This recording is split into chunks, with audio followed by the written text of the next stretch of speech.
Welcome back to the Puddin' Creek Rod Shop.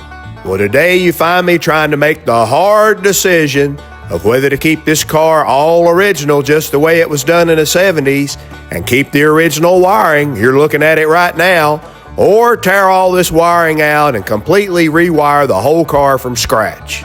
Now, as I'm standing here on the floor looking up at this car that's on the lift and looking up under this dash and trying to surmise the situation, I'm thinking about what if I was broke down along the road somewhere and I was down on my knees in the gravel and I'm trying to look up under the dash and trace down a wiring problem in this mess that I didn't wire, that probably one person didn't wire. It looks like multiple people have had a swing at it. And I'm thinking to myself, that wouldn't be much fun.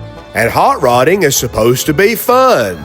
But you know what would be fun? To rip all this wiring out and to rewire it from scratch, nice and neat, but only using period correct wire for the 1970s and period correct relays and period correct switches and glass type fuses and glass type fuse holders, only using parts that were available in the 1970s to rewire this thing back. Now that would be fun.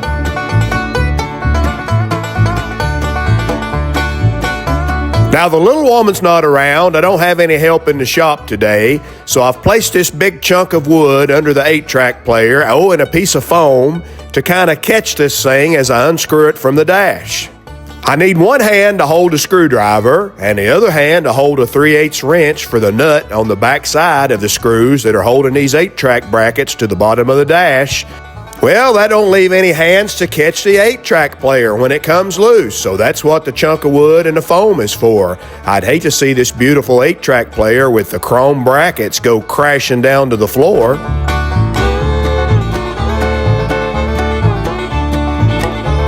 Now, if you're a regular viewer to the channel, you know exactly which car we're working on today.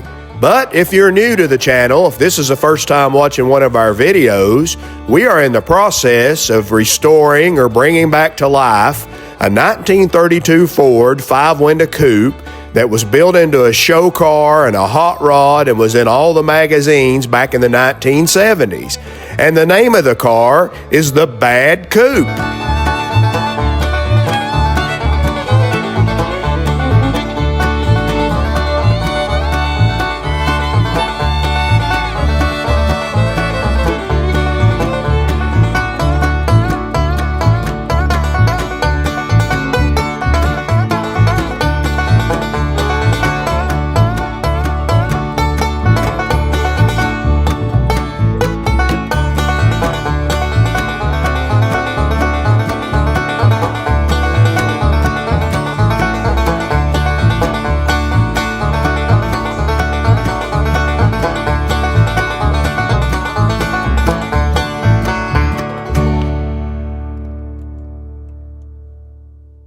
Well, we got it out of the car with no damage. Now let's check it out. I'm curious about this 8-track that's left stuck in it.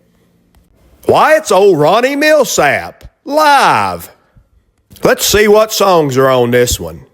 Well, I'm a-having daydreams about night things in the middle of the afternoon. Oh yeah, that was a good one. Come to think of it, Ronnie Millsap had a bunch of good songs. Now, the 8-track player itself is a Learjet brand. Now, when I first looked at this, I thought it was just some kind of a knockoff name, but after doing a little research, I found out this was actually made by the Learjet company. You see, Bill Lear, who founded the Learjet company, was kind of a genius. Not only did he found this great company, but he also invented the 8-track tape player. Now, who knew that? The reason he invented the 8-track tape player is because he invented the 8-track tape. Now, I really hope this 8-track player still works or can be repaired if not, because when I get the Bad Coupe running and driving, my first road trip, I'm going to pop in Ronnie Millsap and continue playing the tape that the last guy was playing when he quit driving his car in the 70s. There's the head height adjustment and the speed control. Now, how many of you guys remember adjusting that on your 8-track back in the 70s? Now, the Bad Coupe is not the only 1970s hot rod in our shop. We also have this 34 Ford coupe that was built as a hot rod in the 1970s, and it does not have an 8-track tape player in it, but looky here. I have found an original 1970s Pioneer AM/FM 8-track player, still in the box, with the original hang tags on it, and the original instruction book. Now, how about that?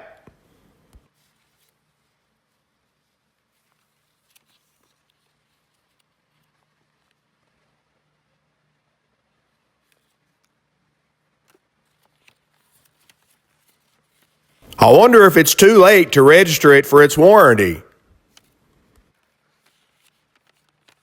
Well, good night, nurse. Here's the original sales ticket where the guy bought it at the radio and electronics and CB and ham radio store back in 1975. Now that's pretty cool. And it wasn't cheap either. You had to pull a few hours to make enough money to buy a Pioneer 8-track player in 1975. Are you guys like me? When you find an old piece like this, do you wonder about the story behind it? I mean, who was the guy or the gal that bought this in 1975? What car were they intended on putting it in? Why did it never get put in that car? Or did it get put in and then took back out and just put back in the original box? I mean, what's the story on it? What job was the guy working to be able to afford such a cool 8-track player? Was he working at the local tire store? Was he maybe working at the radio store that it came from? Was he working at a factory? I mean, you ever think about these things? Maybe it's just me. All right, now that we've got the 8-track player out of the way, we can get a better look at what's mounted on the firewall. That fuse panel looks very familiar. It looks almost like the one in the little woman's 68 Impala, so I'm guessing possibly that might have come out of the 69 Camaro that the guy that built this car got the 302 DZ engine out of and the rear end. Right over here is the amplifier that the 8-track player was hooked into and the speakers came out of. And right down here is the ignition module, and it looks like it is a genuine GM part. I mean, you wouldn't expect it to be made in China, would you? I'm going in again.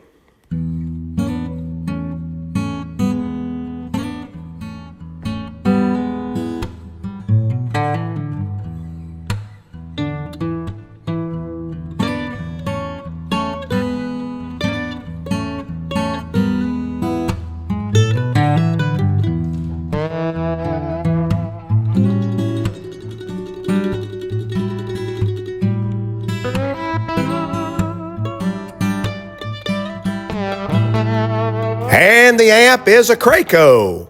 How many of you guys had Kraco sound equipment in your car back in the day?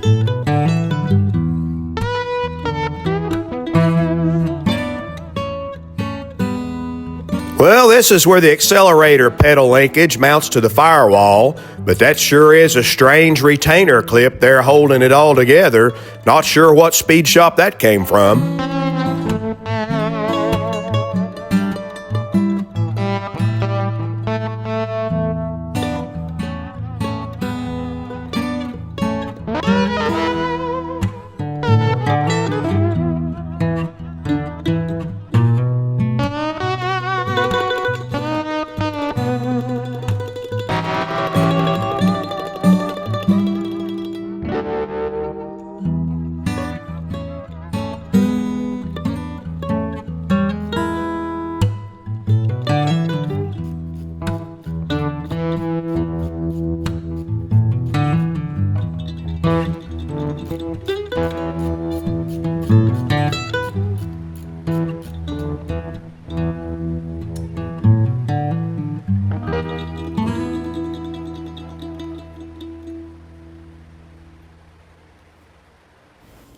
Ah, the old Sun Super Tack. Now that's a cool piece. That definitely will go back in. And it's got a cool mounting bracket here on it. I don't remember seeing those as an aftermarket part. That looks to me like something somebody's made in a machine shop. You guys can correct me if I'm wrong, but I've never seen that one commercially available. Whoever did it did a nice job on it, though. Well, just like Johnny Cash said in that song, one piece at a time, except for building it one piece at a time, we're taking it apart one piece at a time. Now, if you're enjoying watching the disassembly of this car, just wait till we start fixing all the problems on it and putting it all back together. Wait till you watch it get reassembled. That's really going to be satisfying.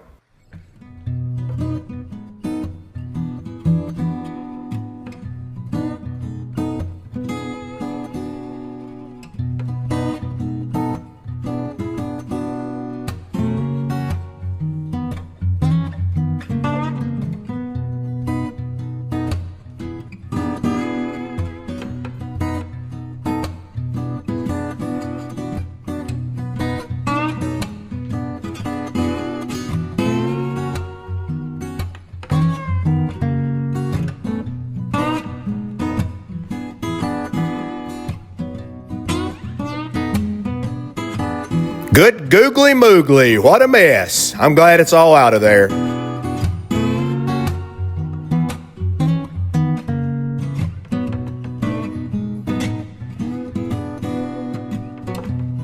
All right, let's evaluate the situation. A Napa turn signal switch. That's pretty cool, that'll go back in. And a duct tape wire loom. That will not go back in.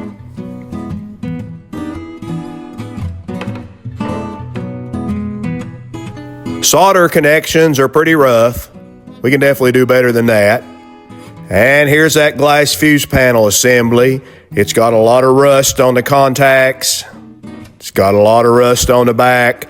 I'm not sure if I'll reuse this, clean it up, or find a reproduction just like it and use it, or switch back to the way that I wire my cars with the Little Fuse brand glass fuse holders. We'll have to see.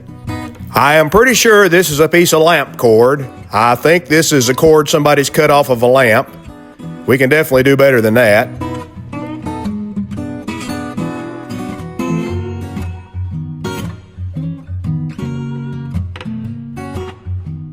More lamp cord, I guess 1970s, you work with what you got. Hey, I've been there, I've done that. I've not used lamp cord before, but I've sure worked with what I had. I understand the concept.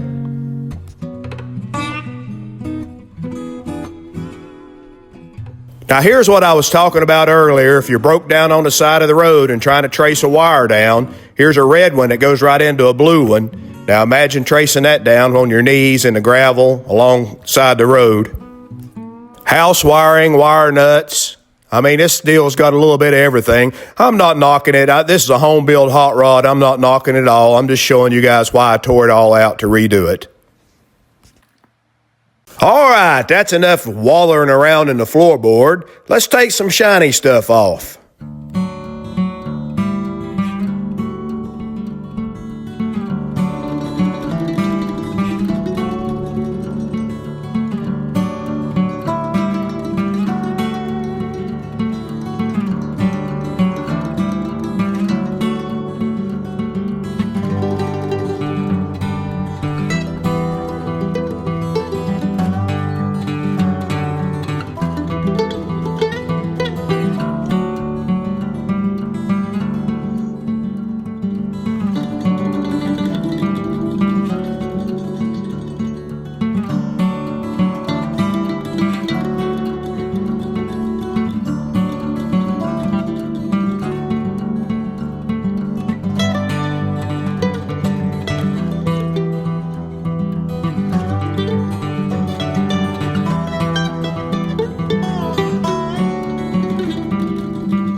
Time to get this chrome master cylinder off.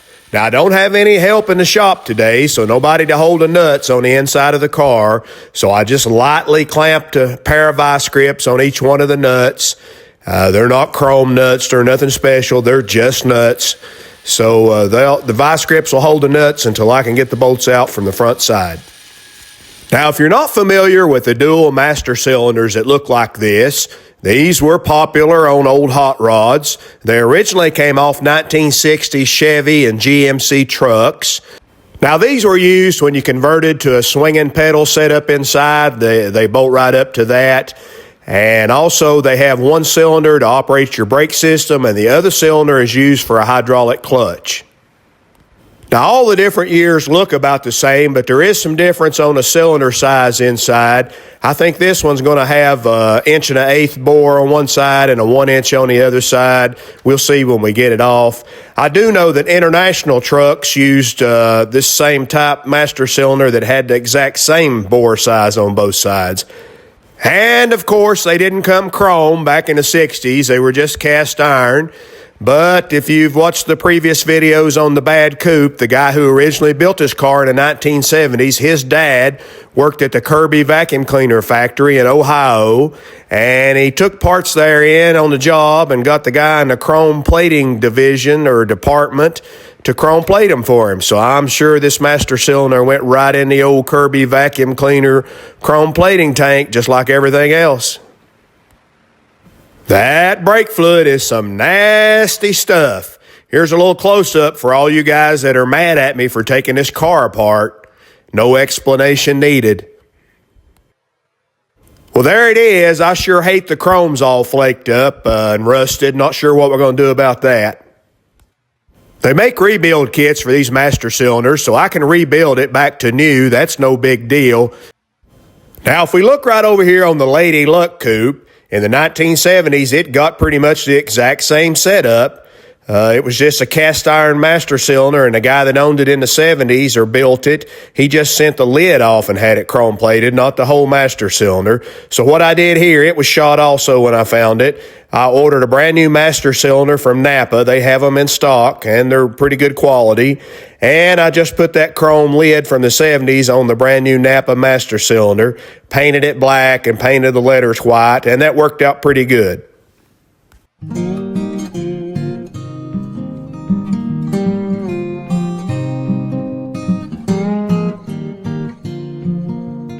Now, the next order of business is to unbolt the line lock from the firewall. I'm going to put a red shop rag over the frame rail just to make sure no brake fluid drips down on this blue paint with the gold pinstriping.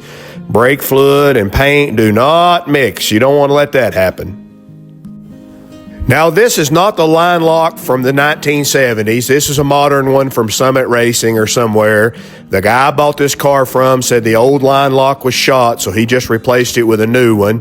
What I'd like to do is go back in my pictures and find out exactly what kind of line lock was on this in the 70s, and then search eBay or maybe get with some of you guys out there to see if somebody has one and find a new old stock line lock from the 70s that's period correct to go back on it.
right, now we've got this gas tank out of the way. We can get inside and really clean the inside of this car up good, clean the floorboard up, address some of these rust problems and any other problems that we find.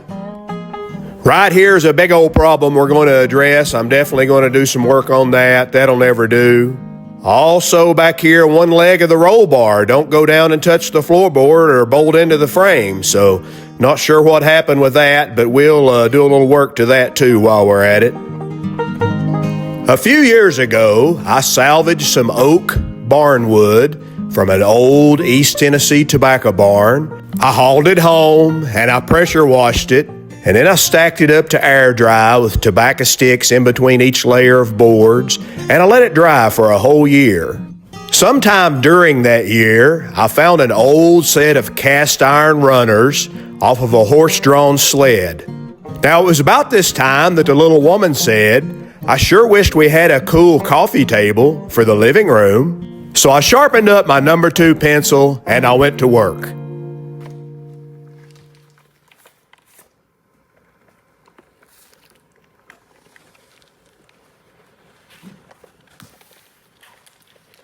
Okay, it's fan mail day.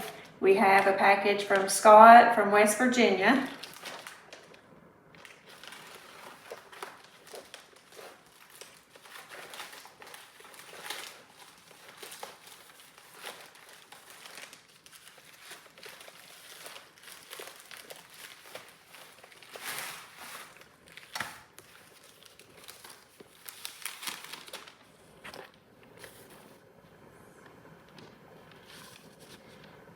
This is a club plate from the New Haven Road Angels. We are the oldest car club in West Virginia, 1953.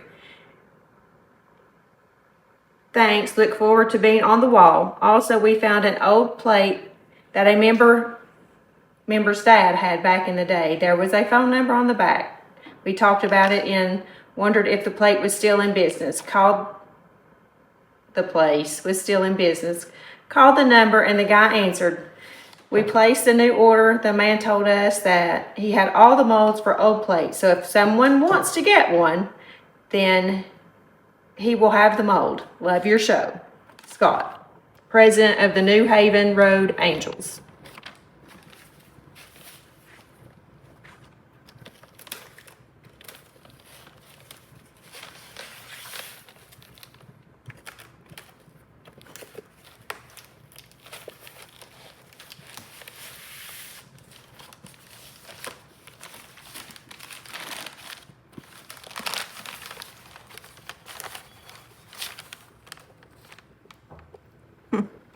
That's neat.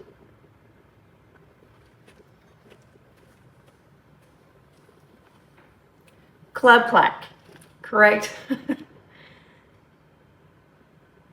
So the telephone number is on the back, made in the USA.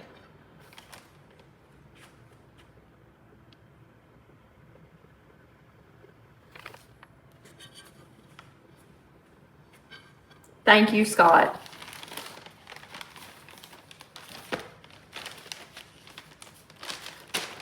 And the junk man has sent us another package.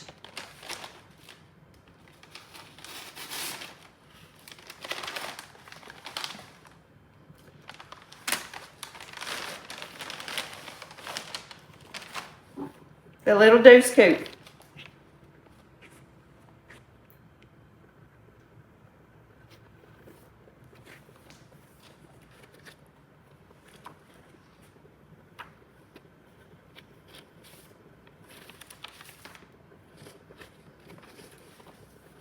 Says, hey, put in your hope all is going well at the shop.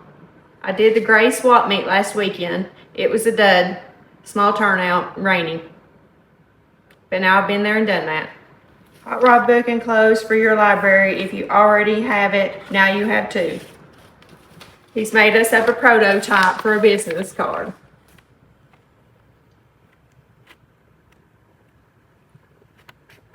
He's ready for us to get this channel up off the ground. Thank you, Mr. Junkman. We appreciate that. All right, we're back in the shop and back to work on the bad coupe. I pulled the fuel lines off of it. Now this is original old 1970s Aero Quip fittings, and we'll reuse all those. I don't know about these hose clamps. If they're old, they don't look that old to me, so I'm not sure what the deal is on them. And these are definitely old, made in USA hose clamps here, so we'll reuse those. They had aluminum fuel line for the main line, the hard line, going on back to the tank, and we'll put some new in of that. I just cut it off. This braided fuel hose, obviously we don't want to use old rubber fuel line, so I'll order some new braided hose just like this.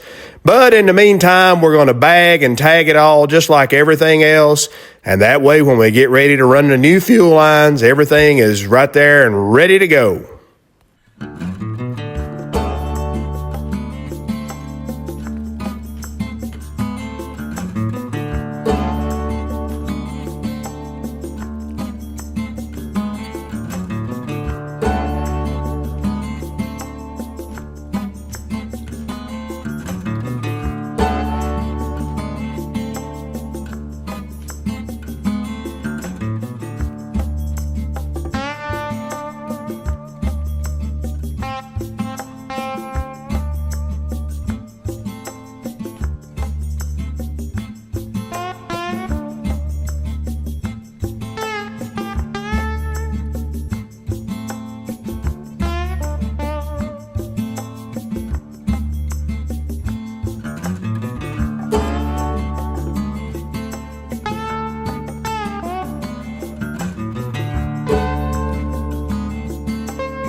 Well, it's time for another tip from your old buddy Puddin' Creek. Now, as usual, most of my tips are just aimed at beginners. If you're a seasoned hot rodder, I'm not really trying to give you any tips. You know, my tips are for the kid that maybe just bought his first A-model body or rusty old body for $800, or somebody just getting into the hobby. If you're the guy that just built the last 3 Amber Winters, you got no business taking tips from me. As a matter of fact, you don't even need to be watching my show. You should be out in the shop working on number 4. Anyway, here's the tip. If you come up on a rusty bolt or rusty fastener, before you reach for the WD-40 and before you reach for the deep creep to squirt it, take just a minute and use a wire brush on a Dremel tool or a die grinder or a hand wire brush and clean the rust out of those threads first. Then squirt it with your deep creep or whatever kind of penetrating oil you're using. You'll have much more success. Even with squirting it with deep creep, if you don't wire brush the threads, it's really hard to get a nut to go down over old rusty threads where the rust is built up in the root of the thread. So clean those threads out and then squirt them, and you'll be much happier.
Now, this steering wheel is pretty cool. It's made by the Superior Company, and it was called the 500.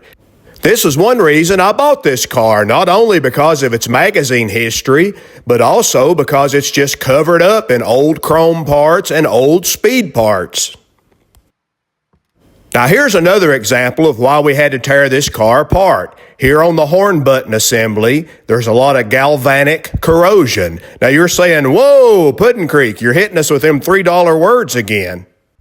Galvanic corrosion occurs when you have two dissimilar metals that are touching each other with the presence of moisture.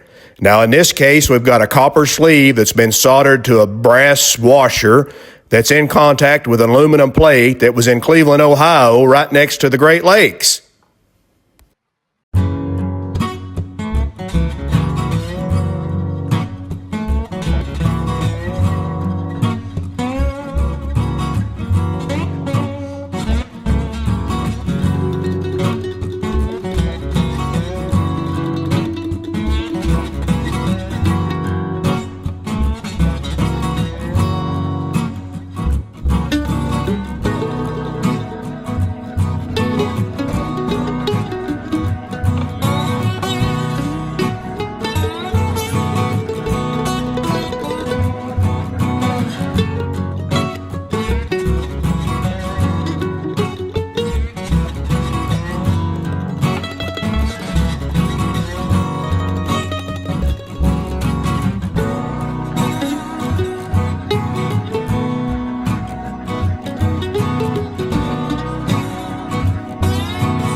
Well, I pulled the cotter key out and screwed this castle nut off, and I thought, man, taking this steering column out is going to be a piece of cake. Boy, was I ever wrong.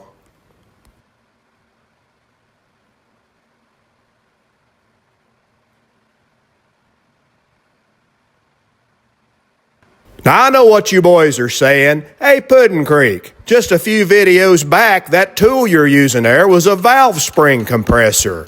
Now you're separating ball joints with it. Well, it's a multifunctional tool. Valve spring compressor, ball joint separator, pry bar, back scratcher.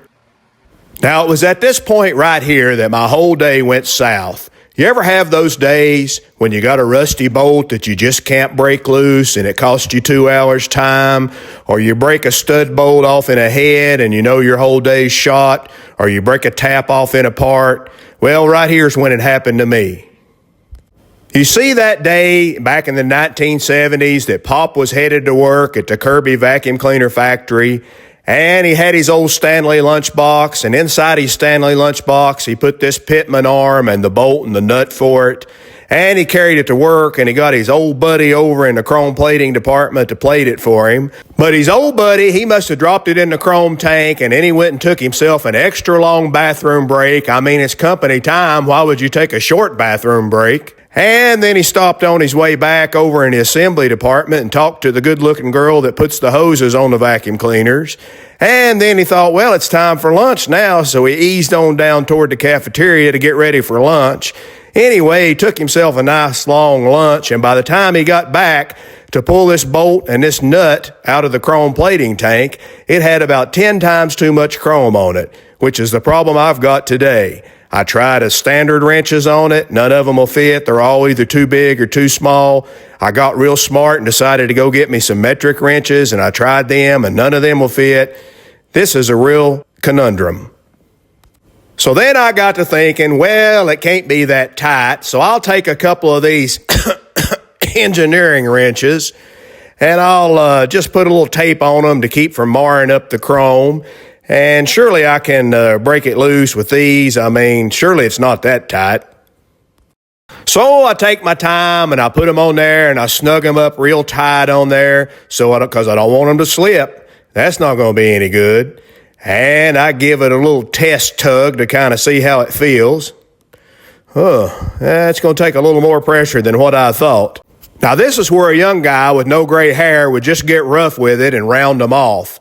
But you see, your old buddy Puddin' Creek's got plenty of gray hair, so I just stop right here and recalibrate the whole situation in my brain. So then I decide to break out my trusty Brown & Sharp calipers and get an exact reading on what size this nut is with all that extra chrome buildup on it.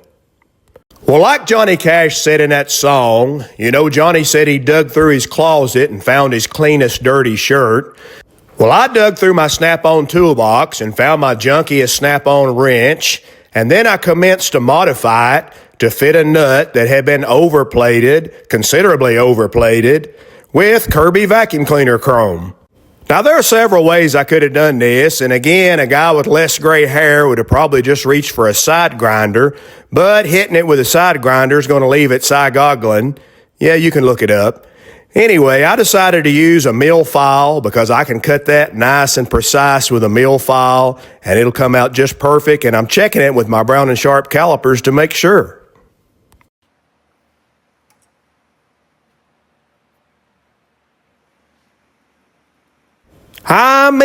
Talk about precise. Look at that.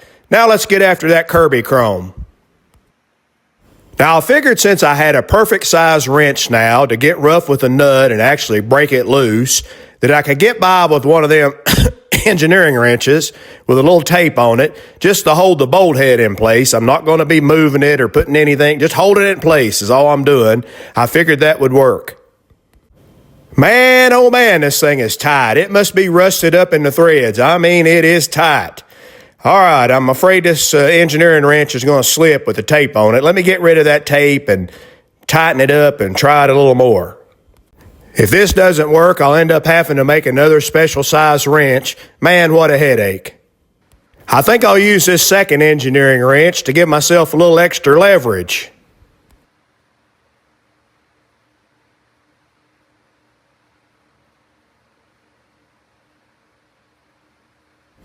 All right, I think I felt it move. All this aggravation because one guy in 1973 took a long bathroom break and forgot all about his chrome tank.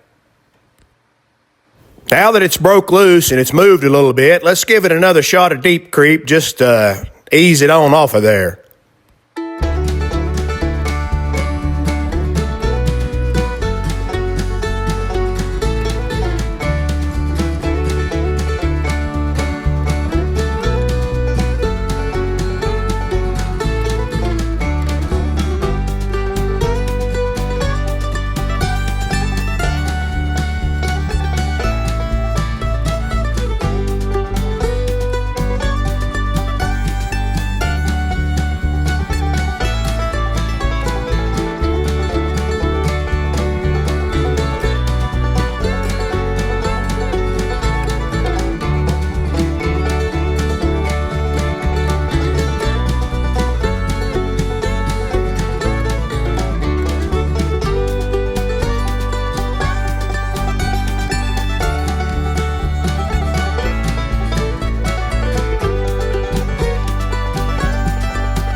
Oh yeah, blackface Stuart Warner gauges. Now here's another tip from your old buddy Puddin' Creek just for the beginners if you're just getting into this hobby.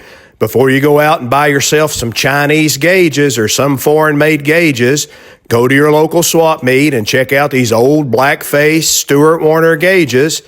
They made these for years and years.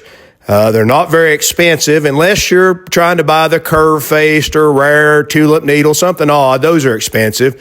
But just these generic 1960s and 1970s Stuart Warner gauges, they're reasonably cheap to buy. They were really high quality. Usually, if they're not beat to death, they work. They're easy to test and see if they work, so it's no big deal.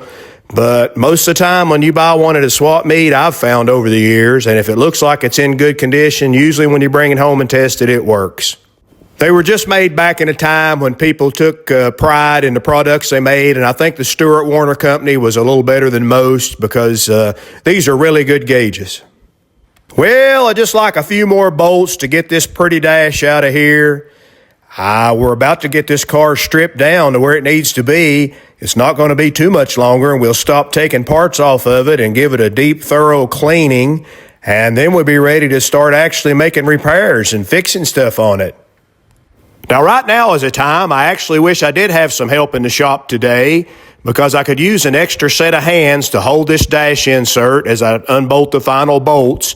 The last thing in the world I want to do is unbolt the final bolt and then have this dash insert slide down and scratch up the blue paint on the dash below it. I definitely do not want that to happen. I'm kind of like a doctor. I want to do no harm. There should be a hot rodder's oath, like the medical oath. Try to make improvements, try to fix stuff, but do no harm whatever you do.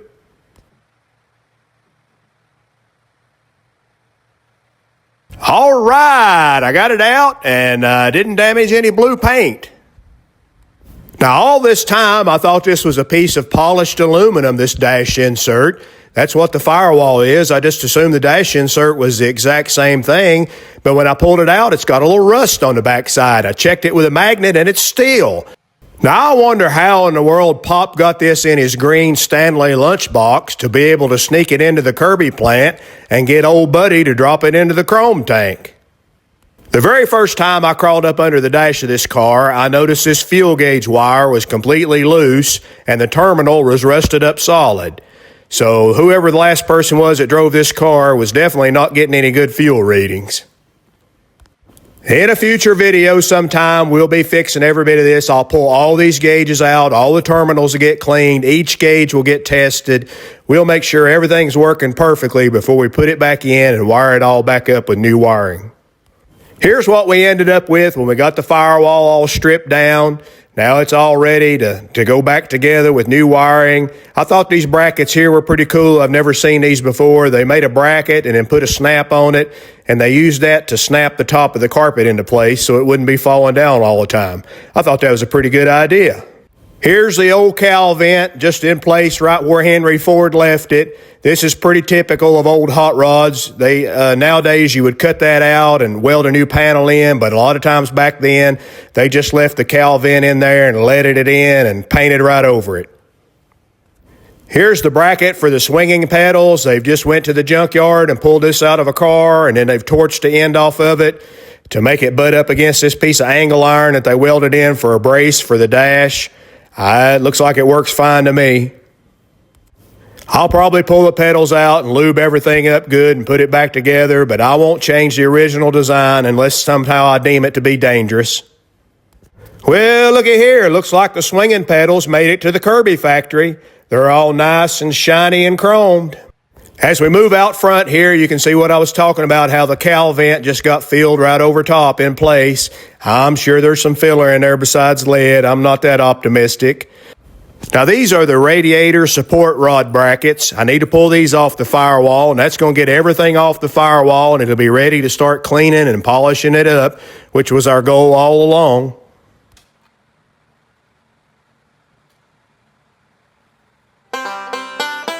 All right, just a little reference back to the original blueprint here to remind us what we're doing. There's that pitman arm that we struggled with today. We just took off, and that crazy bolt with too much plating on it. But this is what we're shooting for, guys. I want to get this car back to this era, back to this picture as close as possible, with the exception of the double carburetors and the air scoop that was added a little later but was still in the 70s. Other than that, I'm shooting to get this car back to just like it was when it was a centerfold car.